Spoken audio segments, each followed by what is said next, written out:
You're listening to the Unsung Podcast, where we talk about albums that we think are unsung classics, and then you guys tell us if we're right or wrong. This is the Unsung Podcast.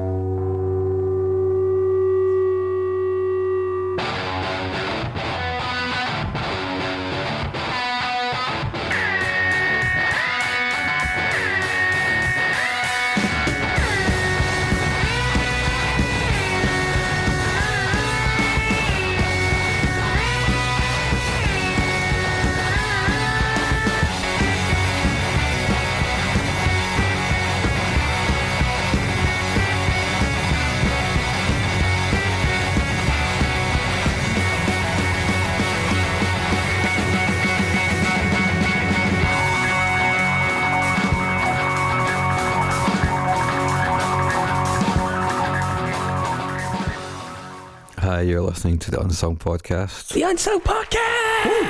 Hey, Unsung Podcast! We've got a live audience this week. Yeah. Unsung Podcast. I'm your host, Mark Fraser, and I'm No, joined you're not. by two men who are the masked men and many album artworks by Storm Thorsten. Thorsten? You didn't say any of those words properly. How'd you say his name? Is it Storm Thorsten? Storm Thorgerson. Thorgerson. You just said about 20 words in a row and they were all bad. Cool. But not like good bad, like cool swearing words that the kids can use afterwards, but just like badly said. Yeah. I was too busy thinking and not really saying. Even that's, the jury's out in that as well, man, let's be honest. I am joined by two men who are the Just leave it masked at that. men in many of Storm Thorgson's artworks. We're going right back around. You're like Donald Trump. You're like trying to say that word. Are your false teeth slipping, Mark? Is that what the problem is? I'm getting dementia. I am Mark, your host this week, and I am joined by two men. Would you care to introduce yourself, men? To my right is Mr. Chris Cusack, who is the baby on the front of Nevermind. Frighteningly, he's it was dressed cold, the same. right? It was cold water. We've all stared at that baby's wang. That's like the main feature, is it not? Yeah, that's why it sold so many records. Oh, that's a dark thought, man. And to your left, 20 odd million pedos. Well, some of them probably needed multiple copies because they got the other ones all messed up. A bit wet. oh come on now, literally. Come on, Nevermind. Come as you are. Yeah, Hey! And that's our series, folks. Thanks very much for listening. It's been a ride. Hey Chris, who am I? I thought you were about to do an impression. Oh, no.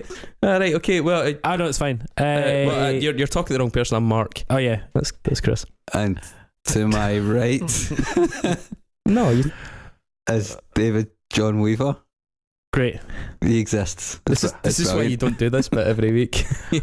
Okay, what record are we doing? What record did you pick? I picked Ignoto, which is an album by the band Yourcodenameis Milo. I am connecting fly, passing straight through. There is no standing at the end of half day. Time rush to the finish from the end of half day. The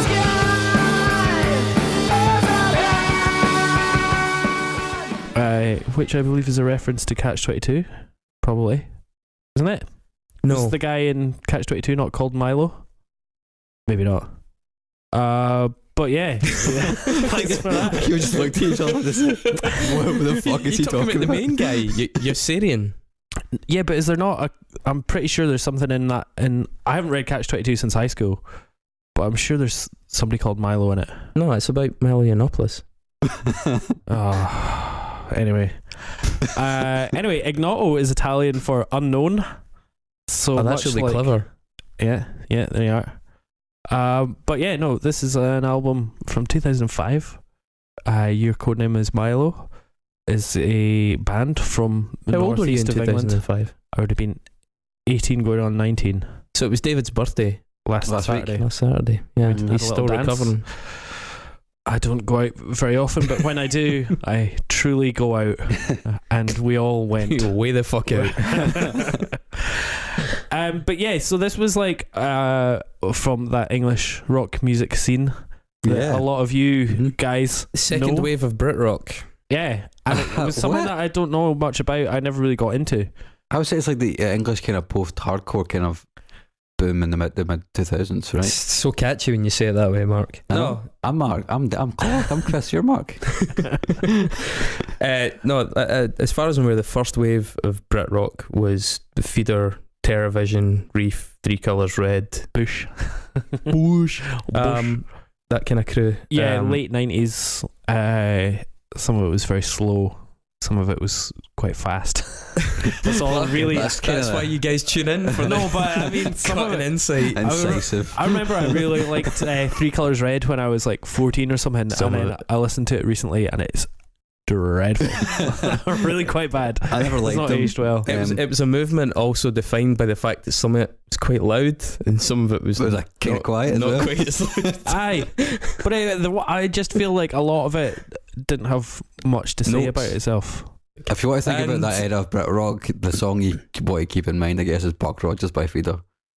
Oh, that was very loud and very quiet. No, you want to keep in mind Oblivion by TerraVision.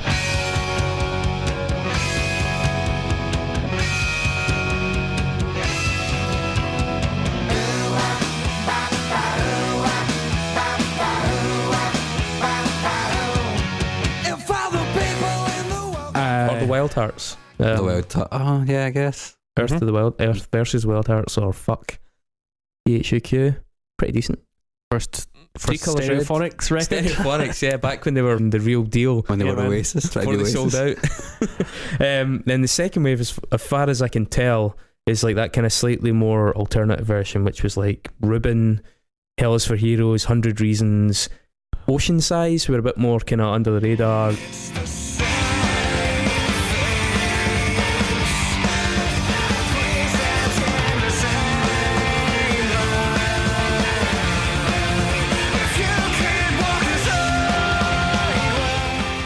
Biffy Clyro, McCluskey. not many people have heard of Biffy Clyro. I think you'd probably put McCluskey in there. Well, your Million. codename is Milo, toured with Yeah. McCluskey. Million Dead, Million Frank Dead. Turner's original band. Uh-huh. Yeah, saw a lot of these bands. What happened to Frank Turner? Nothing. No. Much like Biffy Clyro, they He just played block and then he drifted fucked off. off into obscurity. I think One can hope. Frank Turner works at the University Cafe making chips. He's a pancake flipper because of his name. Oh, Actually, a sausage flipper. Yeah, Damn it. I would edit it, but you don't deserve it. He's really, I had this a Frank fine and Turner. line. That would have been good, wouldn't it? He's got a fine line on punk rock campsites, I hear. Campsites. Punk rock campsites. Punk rock- Campsites. Yeah. What are you saying? Campsites. Punk rock campsites. You're not really having a good time with words today. You're having a stroke. Did you hear for this? No, tell me more. He created like a sort of camp getaway thing in America where you can go and spend time with them. Not that The ki- listeners can't see me lift my eyebrows, but I'm not talking about a ranger camp. I'm talking about, like, you know, a place that you can't go and camp. Yeah. So that went down really well. your comment or the actual campsite. Well, reaction to the campsite. So, but our reaction or the The public. general public's reaction to the punk So rock what, are you being nature of so it. it was popular. Frank Turner. Words. Frank Turner's a really popular artist, right? So, like, people were fucking falling over David's themselves. currently put a cushion on his head because he's fucking losing it here. People thought this is a real thing that actually This happened. is a like, misfire, guys. I'm enjoying it. this is a real thing that actually happened. Like, I'm not even kidding. It's But like, I still can't. You've not fully grasped either words so basically, or what you can do. sarcasm. Right? Because I don't know if it really did go well or if it didn't go well. No, the reaction to it went very well. I was being sarcastic. So it didn't go well. I don't know if the camp went well. It probably did go well. Like, If you don't know anything about it, why did you bring it up? What I'm saying is, like, because he makes a big deal of the fact he's punk rock and he's like comes from, like, you know, proper, you know, punk rock DIY Stock. roots. Yeah. Mm. The fact he was like, people were having to pay $100 to go and spend time with him at campsite just to be in his presence and Sounds like a write cult. songs and stuff like that. It does, doesn't He it? wears It likes sounds, a white do you know shirt. what? I think the whole experience sounds a bit intense. Oh, oh Oh my goodness. Aye, you can fucking keep that one. Thanks very much. That makes up for Frank Turner, man. It does. How do we get Frank Turner? Oh yeah, he was in that Well, band. talking about He was in Million Million Dead. Dead, Also, eh? they were actually pretty good. By Actually. the way, yeah, the Hells for Heroes 100 Reasons thing, also that band Freeze the Atlantic kind of embody that, because that's people from both those bands. Yeah.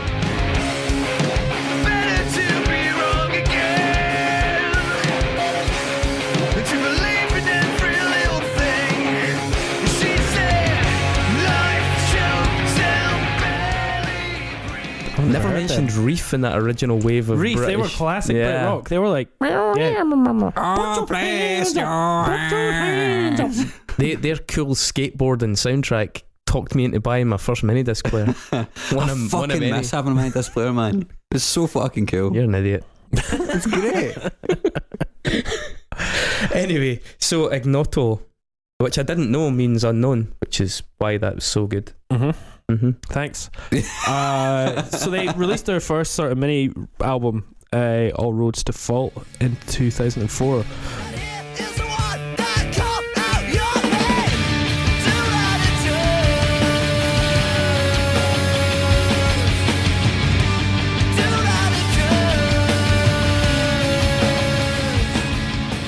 Which was produced by a man I think we have mentioned before in this podcast called Steve Albini. Let's not go into the fucking Nexus yet. Yeah, let's leave it for a little bit. I think he needs his own Nexus at this point. I've told you before we Yeah. could consider an Albini Nexus, but it's basically just one step away from the Dave Grohl Nexus. It's not. More or less. We need to go in a different direction. It should be like Mao Zedong or something. Mao Zedong Nexus. So, Yeah. this podcast. It's about Is music. this going well? I can't tell. It's a fucking shit show. I've got a question at this early. No, in fact, no. It's too early. Okay. No, I've got a question at this early stage. It's not too early, right? So this. I feel like I'm drunk. What's going on? So, All Roads to Fault is their debut EP. Mm-hmm. Okay, 7 tracks, kind of a couple of good tunes. Sounds a bit like McCluskey mixed with Hell is for Heroes. They toured with McCluskey and stuff. They toured with a band called Ikara Cult as well. Yeah, I Pretty remember good that. band. Didn't really get a lot of credit, but they're actually really good.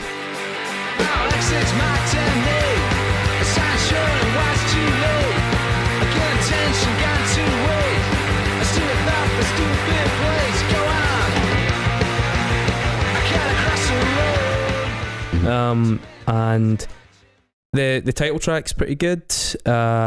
It's got a track in it called 4-3, which we'll come back to later on because we've got a track called 5-4, and I'm just like, stop naming your songs after the time signature.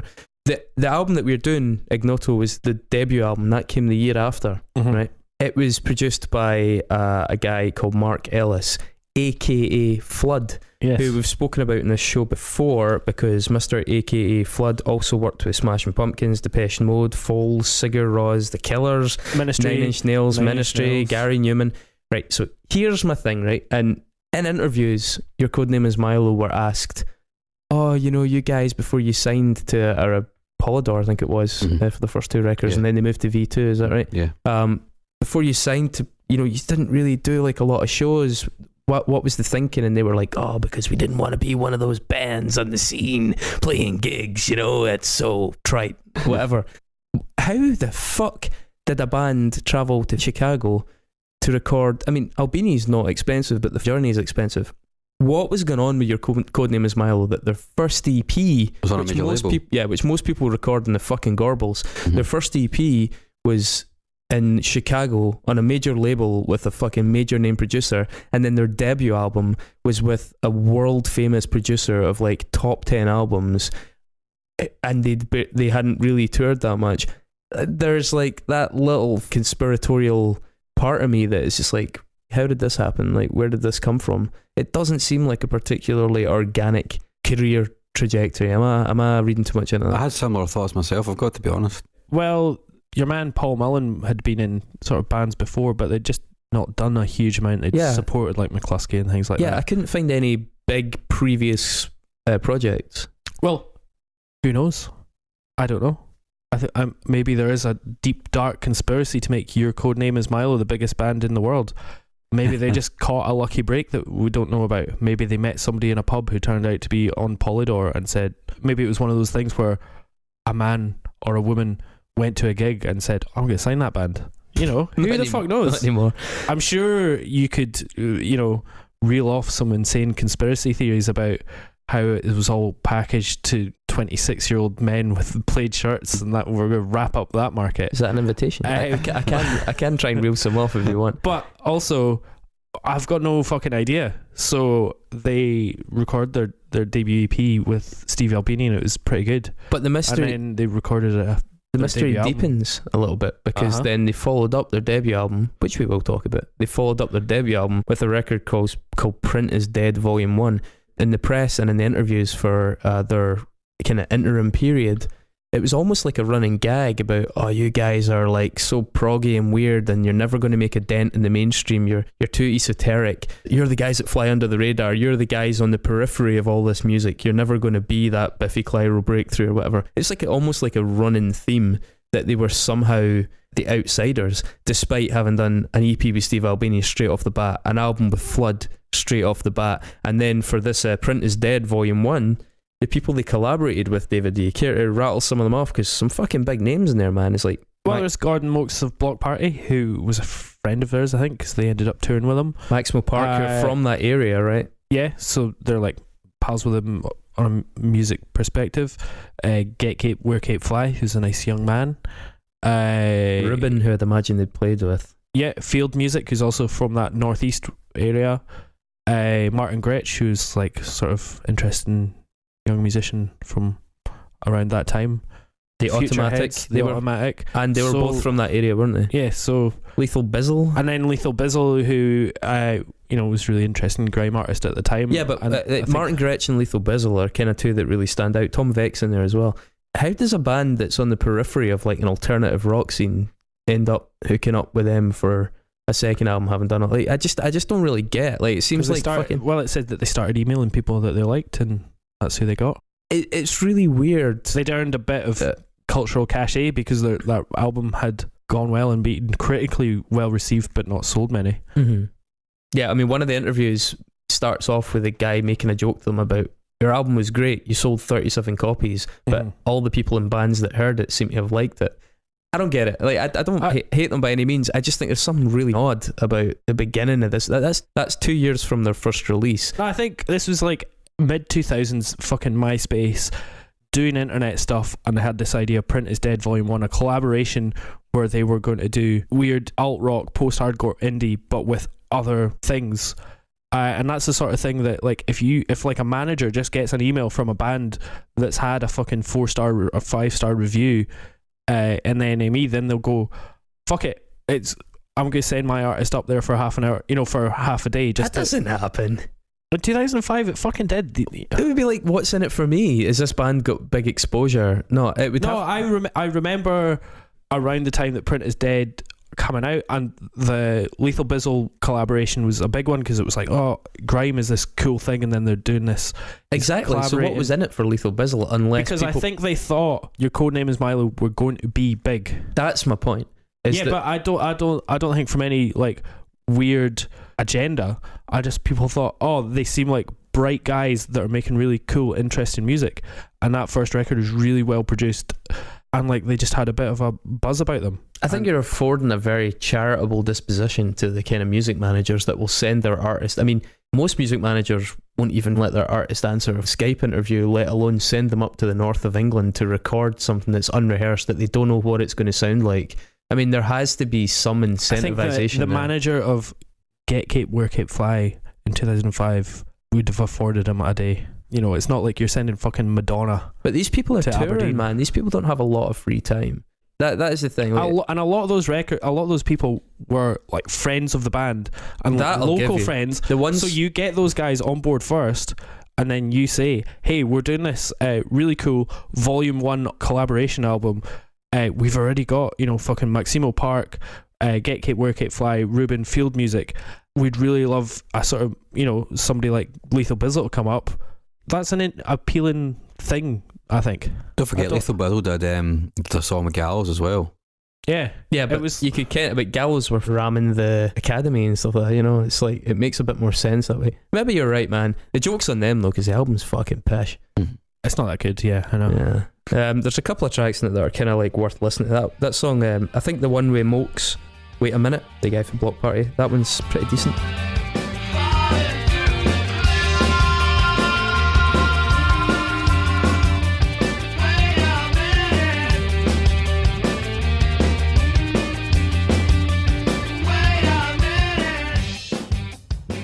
Yeah. The one with Jamie from Ruben is just really fucking heavy.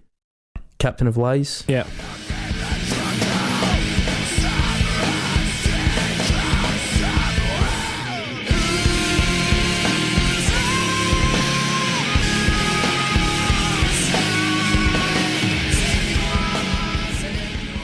Yeah, it was kind of like surprising. I thought But they didn't count that as a second record anyway. It was like a sort of stopgap collab album, and then their sort of second album, the studio album, They Came From the Sun. They came from the sun. Yeah, they had like a sci-fi theme to a lot of their stuff, didn't they? Yeah. I think they were kind of nerdy guys. They like sort of being outsiders, even if somehow they weren't. You know, they were part of a whole system that Chris has identified that I never saw. I do think it's a valid point though. Like for a band of like that size to get in a fucking room to flood, I mean, there's something. They're fucking living the dream. Yeah, that doesn't happen easily. I've got a little like weird anecdote about that. So the only time, like, so I was in a band who musically I think sounded compatible with Yourcodenameis Milo, and we were at a gig in Dundee that was actually Hell Is For Heroes that we were playing, which obviously were part of that scene. Seriously, because we were very kind of that DIY aesthetic, and for the first time crossed paths with somebody from the record industry, and this guy was up watching Hell Is For Heroes and had seen us opening and was like, alright, yeah, so going to get in touch with you. And we were like, alright, fuck it, let's see where this goes. And we ended up kind of trading phone calls with this guy, man. It was like, I mean, it was a merry dance, and there was no real, we were behind the scenes, we were kind of having disputes, but half of us didn't really want to entertain it, half of us were like, oh, let's see what we can get, maybe we can trade it off against something else. You would phone this guy, or he would phone you, and he'd literally say down the phone, hi, yeah, sorry if it's a bit noisy. I've got the top down and I'm driving just now, but I've got you on the car phone, it's cool. And he'd like give you all this fucking shit about how he's in his convertible, he's this fucking like yuppie record label guy, he's scooting around the outskirts of London. And weirdly enough, he hit us with this thing that he was like, I think he was working on behalf of like Mercury Vertigo at the time, right? He hit us with this thing that was, we're going to get you down to England, we're going to get you in a studio with so-and-so from Yourcodenameis Milo, and I think it was probably Justin, because he's the one that produced their second album, is that right? And Flood. And we were like, what? Because I love Nine Inch Nails and stuff, so I knew Flood's name, and I was like, what the fuck are you talking about? Like, we were just a little band kicking about. Now, obviously, it never came to pass, and it probably wasn't even a very serious thing in the first place.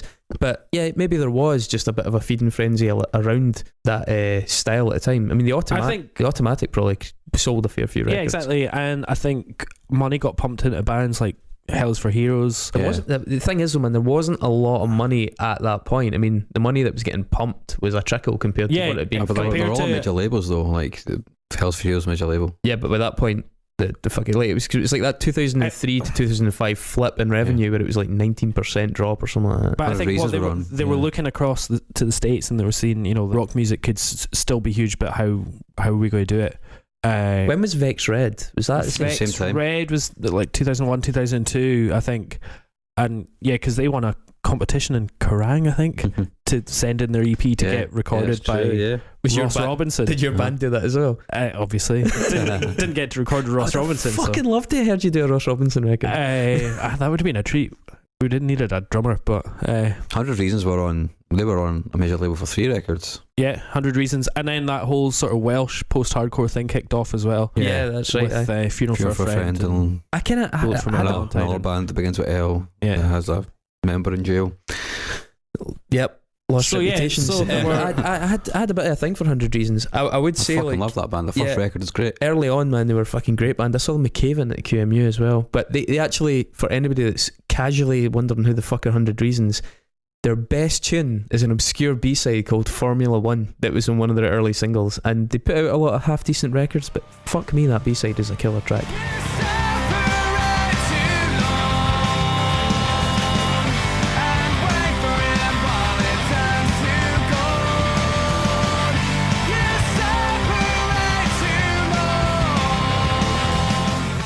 anyway, yeah. There was a bunch of stuff came out just after it as well that you could see. Your Codename is Milo didn't have anything like the commercial impact, but there were certain similarities, like the stuff you're talking about from Wales, especially. Like Funeral for a Friend kicked off in a big way. There was not around that time that like Finch and stuff like that came over from the States as well. Yes, Funeral for a Friend were very much on that bandwagon because they get signed to Atlantic. I think was it Atlantic? Yeah, it might have been actually. I've got the record at home. I can't remember. But yeah, so this album, that second album came out. They came from the Sun, and then it didn't really do anything, and the band went on indefinite hiatus from 2007. Then I think they could have went the Biffy Clyro route. I mean, Biffy Clyro was what, fourth record major label. Took them 3 records to get there. they were. I think they were pretty steady though, man. But the second album is not particularly poppy at all. Vertigo Bliss compared to other stuff they've done. No, I agree, but I think they had a little bit more consistency and success than you know. I mean, don't get me fucking started in Biffy Clyro. That is like, because I think they could have went the same route though. Ultimately, if they kept going. But maybe not quite as big, but they definitely could have made an impact of sorts. I think there's an inertia that you need in order to justify it. I think you need to get that initial critical mass. I don't think these guys ever got it.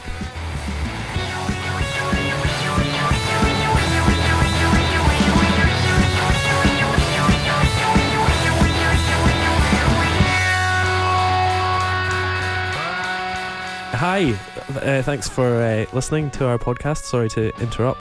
I just tried to look to my left and I can't properly because I can't afford good pillows on my bed, and the NHS don't do back pain. Have you got a crick in your neck? Yeah. Oh man, wait. Did you hear that? I heard that. That's brutal, isn't it? Yeah, we're all in pretty bad shape physically. We can add a bigger crack in post anyway. And it would be really ideal if you could let us sleep easier by not worrying about having to pay for all our things, like hosting, bits and bobs, batteries and things like that. It doesn't cost much to make this podcast happen, but it does cost a little bit. So David also tosses and turns in the night worrying about how we're going to get the word out to more people. So if you feel like tagging somebody in under an episode or linking, if we do a record that you think a friend would enjoy or disagree with us greatly on, then even better, give them a tag. But yeah, you can go to unsungpod.net/donate. Any little helps. Thanks a lot.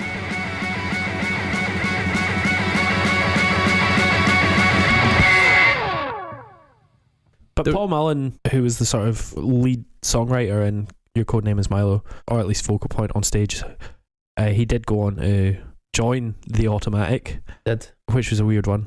He's made a few other bands, including Young Legionnaire. Young Legionnaire are fucking brilliant.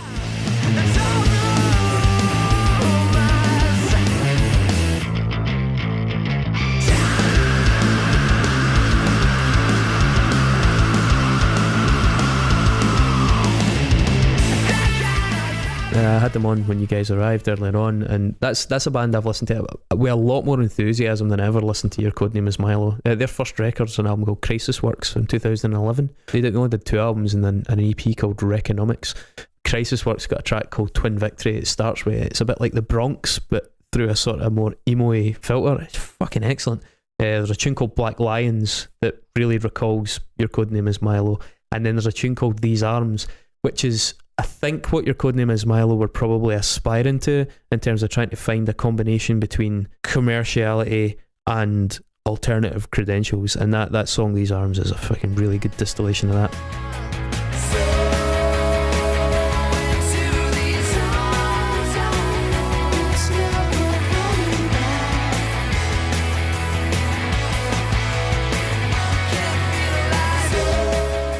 But especially Crisis Works, the first album by Young Legionnaire, I think personally just putting cards on the table is better than anything Your Codename is Milo did. Some of the other members, I don't know what Adam Hyles and Ross Harley did, but Justin Lockie went on to do British Expeditionary Force, who I haven't really heard, but I read a bit about them. Stretched out, unspent and used. When everybody needs fuel, everybody needs an engine. You need an engine, that's true. You're somebody else. And Sean Abbott joined the band called We Are Knuckle Dragger that we actually played with when we were in Newcastle. They were nice guys, energetic.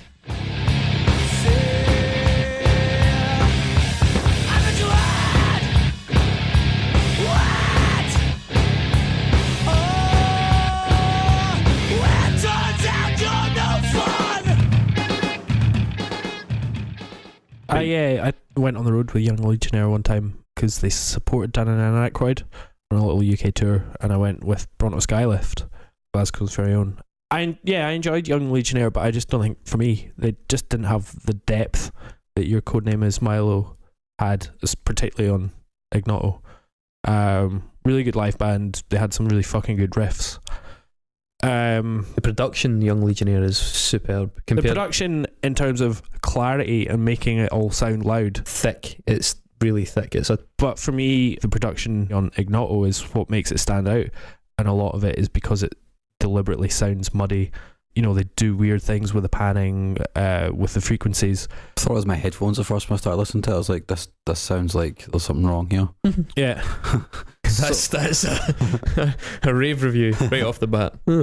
So if we talk about Ignoto now. Well, we've not done the Nexus. Oh, well, we should do the Nexus then. Okay, well let's roll that back a little. We'll get ourselves excited about Ignoto, but who wants to go first in the Nexus? Mark, you go first this week. Well, we need to hear the theme tune first. Fuck the theme tune. I'm going to do something extremely sarcastic. Great. Cool.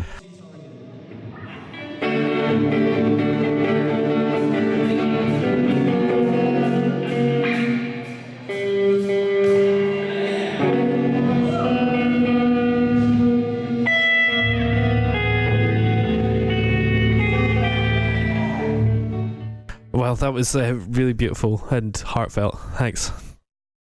Not welcome. Who's doing the Nexus first? Mark? I'll go first. Steve Albini is the answer.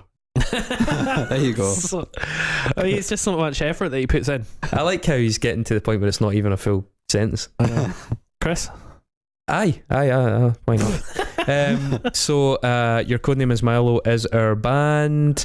They released a slightly shitty collaborative album called Print is Dead Volume 1. Mm-hmm. There was meant to be a second one, never happened. That featured the bassist from the band Block Party. Mm-hmm.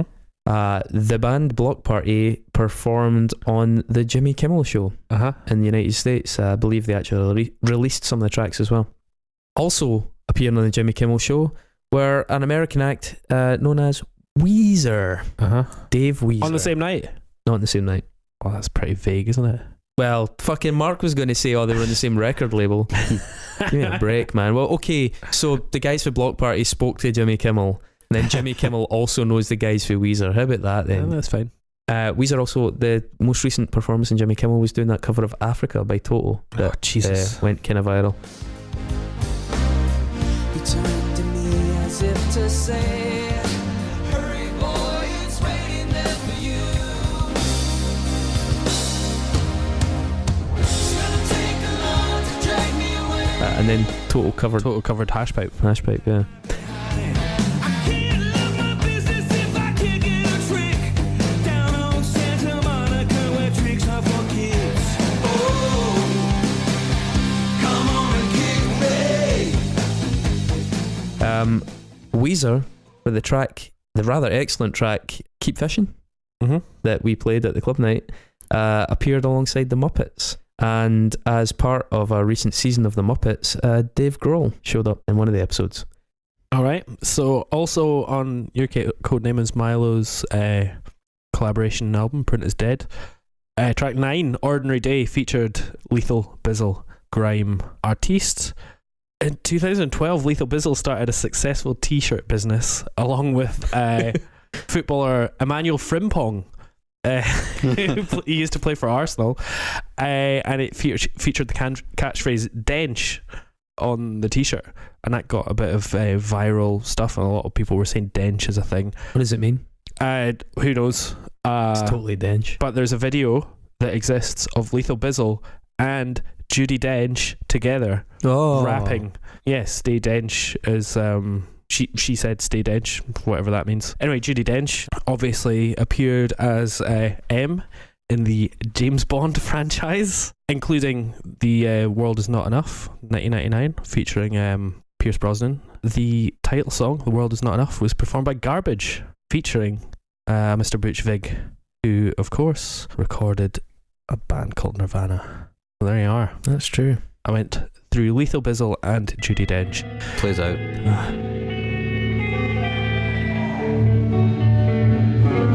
We're good.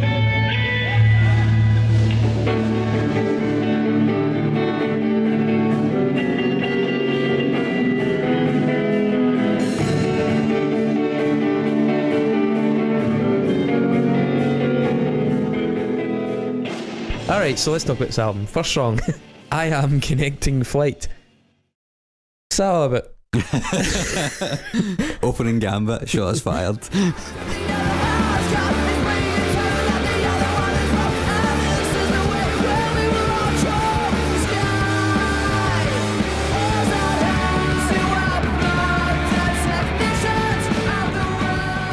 I like how, like, 1 minute into it, they basically play a helmet riff. There's a lot of American influences on this record rather than British influences.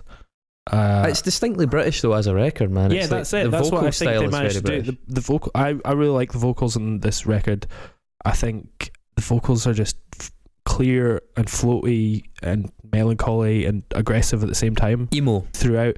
Yeah, but they're not whiny. They're not. They're and- pretty whiny. I have evidence. I think in a quite self-aware way though. I think they're kind of cloy. I mean, that's down to personal taste. I just think it works really well with the overall dynamic of the record. His vocals are really nice. They cut through because they deliberately make a lot of the guitar and a lot of the bass on this really fucking sludgy or muddy. It's interesting. Don't know how much it's got to do with specifically Yourcodenameis Milo, but certainly that movement that they were part of. Holy shit, there's a lot of bands that popped up in Scotland in the decade after that really carried that style of songwriting. I mean, you could probably rattle them off far quicker than me, man, but you really hear parallels in that kind of quite earnestly sung emo stuff, but with the kind of slightly interesting time signatures and the hints at post-hardcore. As you said about the American influences, I think your Codename is Milo. I don't know whether they listen to it, but there's bits of it that remind me a bit of that band Shudder to Think, who were quite alternative but also quite singy, as opposed to Jesus Lizard, who were a bit more abrasive. They had a little bit more of a pop balance to that, which these guys have. And they also, the gravitas of some of those kind of helmet sweetened up riffs really reminded me of that band Handsome, the kind of supergroup made up of people from Quicksand and Cro-Mags, and one of the ex-members of Helmet.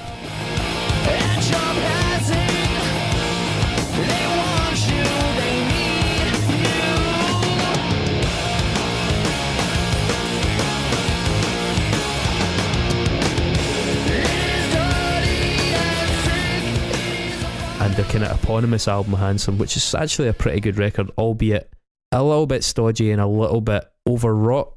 But even those elements, I think, are there in the Yourcodenameis Milo stuff. I think they're a little bit stodgy at times and a little bit overwrought at times. Something that also, like Oceansize, were a bit guilty of.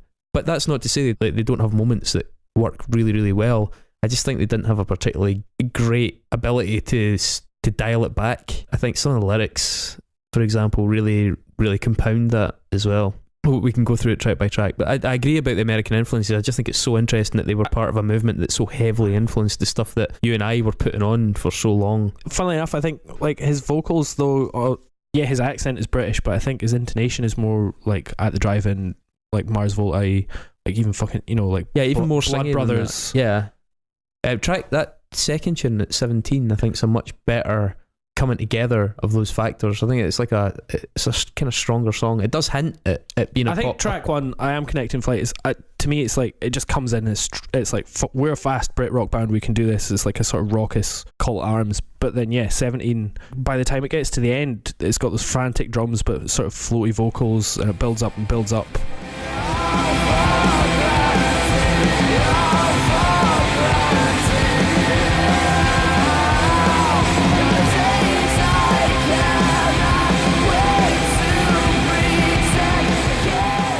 I think it's just a very cleverly put together track. It's an interesting song because we were talking about how did this band get what they got. 17 has both maybe the evidence and the answer, or sorry, maybe asks the question and provides the answer, because it's very, very melodic and it sounds like it's going to be part of that kind of, this could be a single thing, and then it has these dissonant bridge bits that you're just like, well, that's fucked the flow of the song. Well, that's what I really like and I about like it. No, I like that.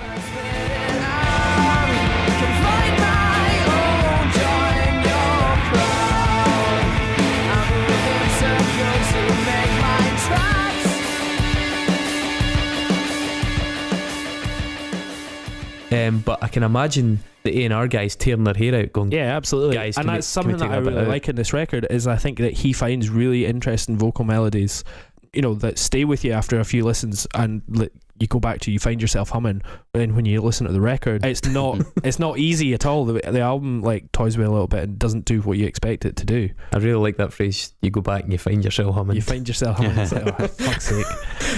No, I mean, I can totally get on board with that. I just think they cut their own throats in terms of they're on a major, and that potential for this to be like, oh, this is the big push single. Which is great. Fair enough. But it's interesting. An interesting phenomenon. I just wish they'd been more commercial and written more pop hooks. That's you, Big Chris. Pop Chris. That is me. It's like we've gone 180. I know. Let's not talk about that vote. Titan Grip, pretty direct. It's kind of catchy.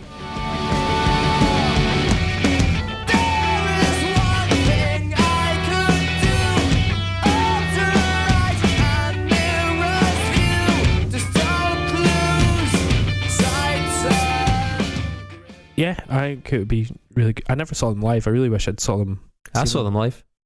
You enjoy them? Saw them at King Tut's. They were fine.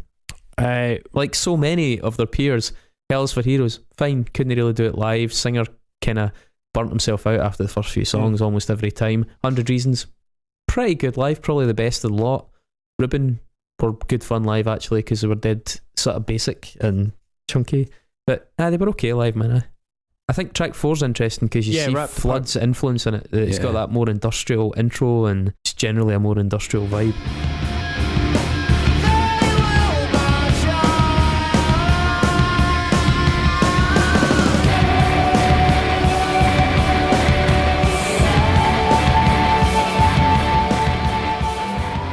It's more heavily produced, that one.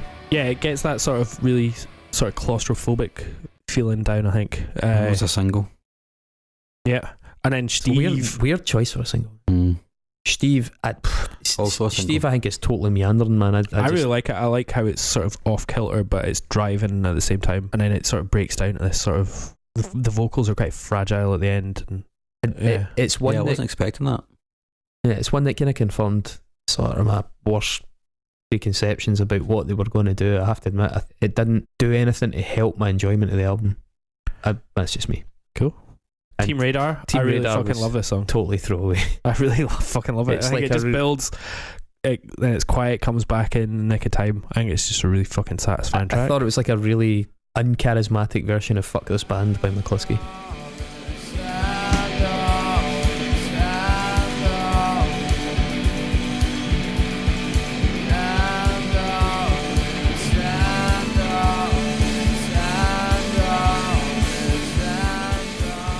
I think it's just a lot more. I think it's better. Well, you put it like that. 5-4. Oh, 5-4. I think this song then shows just how sort of gentle they can be after Team Radar.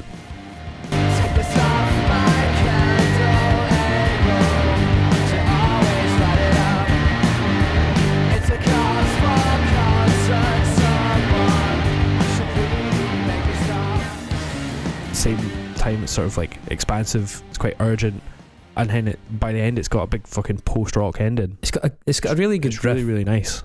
It's got a really good riff, but like I said with that 4-3 thing earlier on, what is the deal with naming a song after your time signature? It's just like you're standing there waving your arms, going, "Look at what we're doing!" Well, it was probably they named it in a practice room then. Yeah, exactly. But then it's got a full song's worth of lyrics. So what are they singing about? Counting. Yeah, it's just fucking. I hate it. Yesterday's Head. Blowjobs? No, it's a hangover. It's the sound of a hangover and a regret, which the whole song just sounds like. I think it's the most perfectly sounding hangover song ever, because it sounds like your brain really hurts. I kind of pictured somebody looking wistfully out a window thinking about a blowjob they got the day before. That's just because that's what you do every day.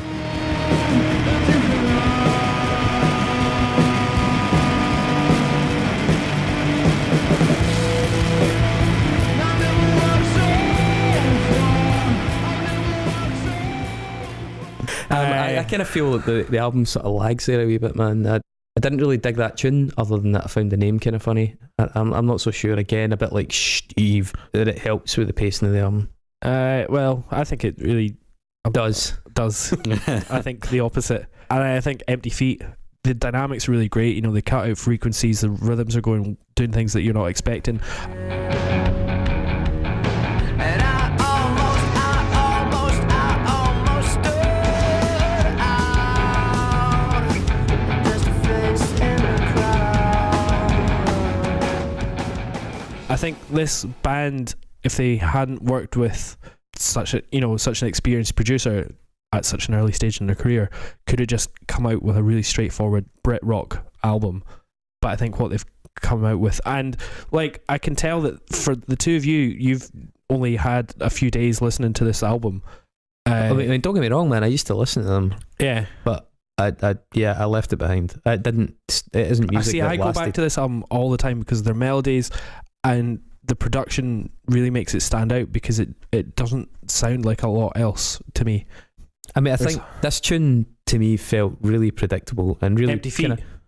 Post Nirvana. Oh, we've got a loud intro, then we drop down to like a very quiet verse, and then we've got a loud chorus and the vocal. I think Two Stone, the next one, is the most sort of throwaway, straightforward. But I think Empty Feet is where the vocals also start to get really overwrought for me, and they've got a line in it like, it was never meant to be this way, and it was just like, oh fuck, my eyes rolled right back in my head. It's just, I don't know. I thought the verse for Two Stone was actually better than the verse for Empty Feet. I thought it was more interesting. I like him singing along with the guitar line in that.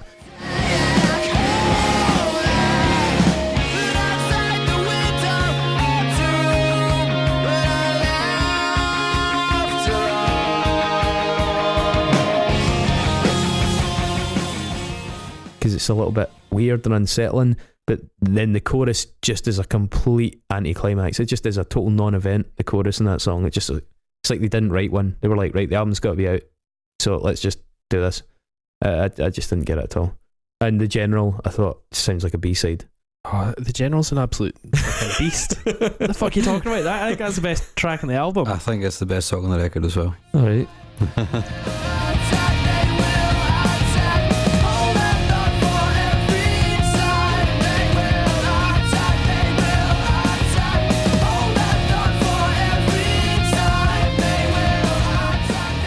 I think it's got that fucking driving bass, like chorus, riff, melody, and like sticking it near the very end of the record as well. I think really rounds it off for me. It's like, oh yeah, we've still got this belter to go. Still got it. Aye. Curiously enough, I actually thought the last song, Audition, was probably the best song on the album. It's actually my favourite, yeah.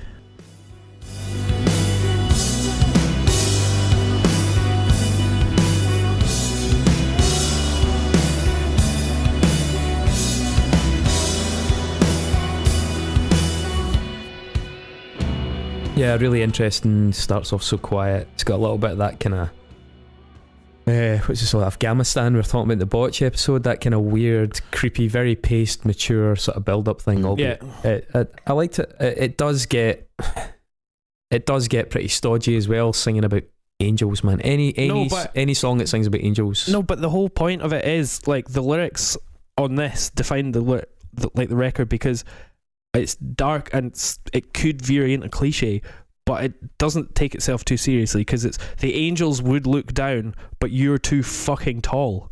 So that's like, I think that's a funny line, like to do such a serious album finisher, but like that's a stupid line. They're saying it stupidly. It's the kind of really thing like that it. if Andy Falkus was saying it, then he'd deliver it in a way that made it obvious, but it's the croony way that it's delivered is just like the irony doesn't come across, I don't think.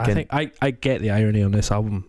Like, that's obviously what we're missing here. I prefer slapstick. I prefer it if he'd fallen over or he stood in a rake. If he'd walked up to sing his line and somebody'd put a rake next to the microphone and had slapped him in the face, and then there was a custard pie and maybe somebody pulled his pants down. Mark, what do you think about it? I thought it was good. I'll probably go back and listen to it again, to be honest. It's probably a bit too long. I agree with that. Empty Feet, definitely. I think it could probably lose a track, maybe Two Stone. But the production needs to grow on me a little bit. Do you say it could maybe lose 2 stone? That's fat shaming. I think having do you think they meant? See, that's the sort of, they probably put that out track on. Bad. They were like, put this shit track on this album. Put the worst track on. and call it 2 Stone, and then somebody in 13 years will make a joke about it, and that's the sort of subtle irony we are truly all were about. ahead of their time. Oh, there you are. Yeah, well, I think having Flood as a producer on this record was probably a good move in the sense that I think It sounds shit.